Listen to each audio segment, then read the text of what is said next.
Fishbowl strategy. What is a fishbowl? Yes, we know it's a place where fish live. It's a habitat for them. But it's a strategy that is used in classrooms and businesses to demonstrate discussions or to go over topics that are brought to the attention of everybody in the classroom or in the meetings. When can you use a fishbowl?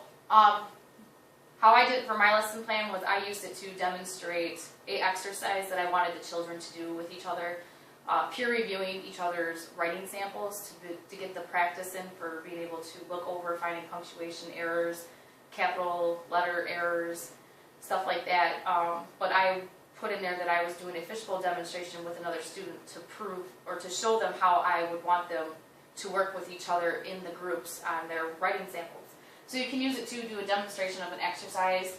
I have done, for examples, writing conference, a peer review, like I said, reviews between each other as students. You can do it as what you want buddy reading time to be like, what independent reading should look like.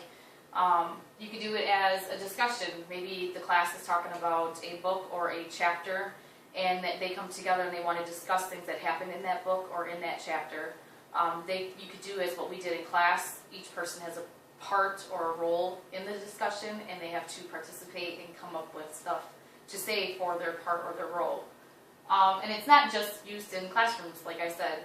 I worked at Chuck E. Cheese for 8 years, and I've actually seen this when I worked there as a manager for 4 of those years. And when we went to meetings, we actually did the fishbowl demonstration when we were shown how to deal with guests or with complaints or when there's an injury or something. We've actually used this strategy in our business meetings.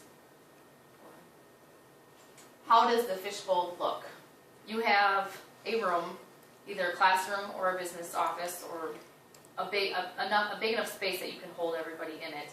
And normally what it looks like is you have a circle in the middle. People sit in that circle.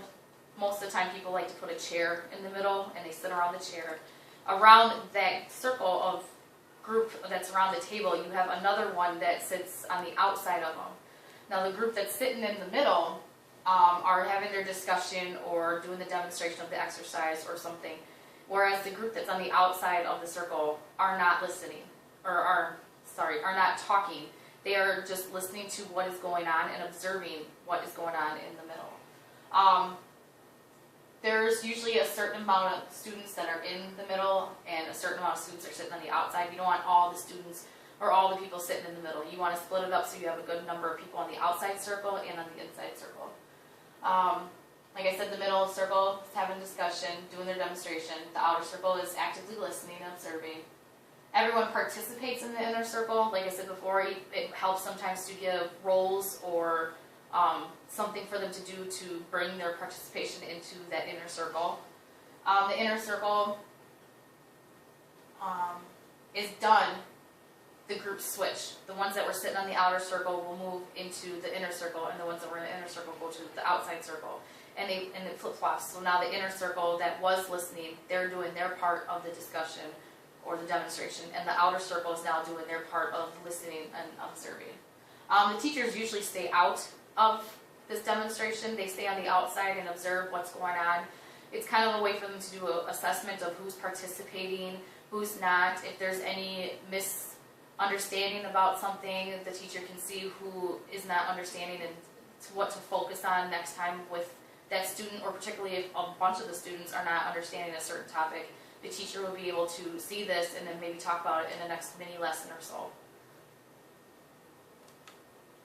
These are 2 pictures that I found that kind of give you what a fishbowl looks like. As I said in here, with the table, and there's some chairs that sit around the table, but there are also chairs that are around that inner circle so that people can sit and observe.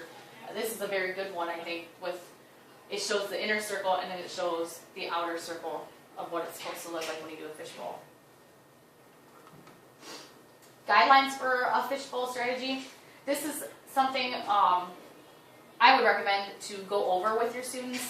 Kind of ask them, what do you think would be guidelines while the fishbowl is going These were just some general ones that I had found in my books when I was doing research of what I need to, or what they should be going over.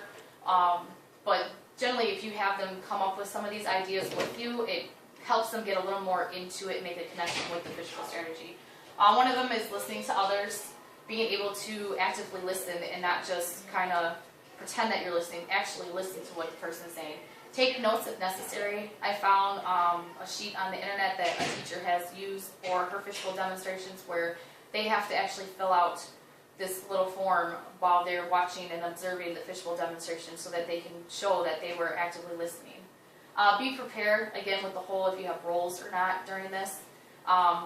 Be able to bring the material and what you need to bring for the discussion or for the topic so that you're well prepared of what's going on. No interruptions. If you need to say a comment or have to make a comment or something, tell the students maybe to raise their hands, or they have to hold maybe like a special stick or something that you're not allowed to talk unless you have this stick.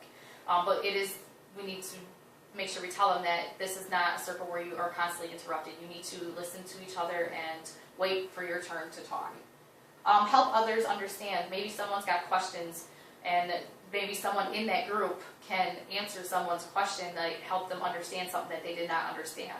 And the teacher's also watching this to see if someone understood it, they're helping that other student understand or make a connection where that student that didn't understand got their connection. Be open to others' ideas and point of views. We are teaching students that there are other point of views, that they don't just have their perspective. They need to learn that there are other perspectives. Sometimes they're not always going to agree with their point of views, but we're teaching them that it's okay that they're not always going to agree or disagree. We want them to learn that there are other point of views. And no put-downs or making fun of. Everybody has a right to their own opinion, and we want to make sure that we are telling these students that they should not be making fun of somebody or making negative comments because of what someone said. They need to be open-minded about everything. And like I said, these guidelines, the students can add some to it. These were just general ones that I had found while I was doing my research on good guidelines to have for the Fishbowl strategy. Why do we do a Fishbowl? It gives students a visual. I am, for one, a student that needs visuals to understand. If you give me a piece of paper with directions on it, I more than likely will not understand the directions unless you actually show me or demonstrate to me. The Fishbowl strategy is what this is for. It's given a demonstration of what students are expected to do. It's given them that visual. It lets students make connections with others to understand others' point of views. They're getting to conversate with each other and to try and relate and make disagreements or agreements with other students in the circle.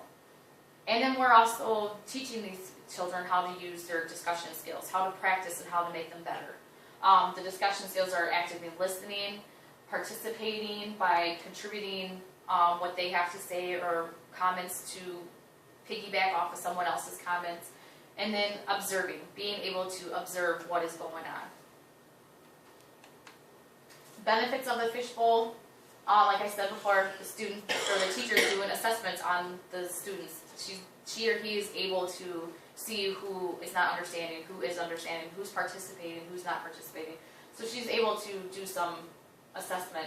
It gives the students the visuals, like I said before, gives them that actual seeing of what it's supposed to be done instead of having to read it on a piece of paper.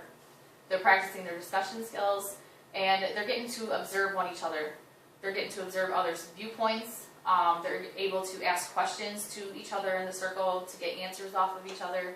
And they're doing their own assessments. They can say whether or not how they felt about something in the story, or if they felt like they didn't read something correctly, or they feel like they didn't do something correctly. They're giving their own assessments while they're in that circle to see how they did compared to everybody else. What happens after a Fishbowl strategy? What you could do is you can have the class come back together after the strategy and kind of go over what they saw in that strategy. What did they see? They can talk about what went well, what they thought didn't go well, what they think needs to be worked on, and pretty much what they saw in that strategy, so that the teacher kind of gets an idea of, okay, who was paying attention and who was actually observing and watching what was going on during the strategy. And then these are my references, and that is it.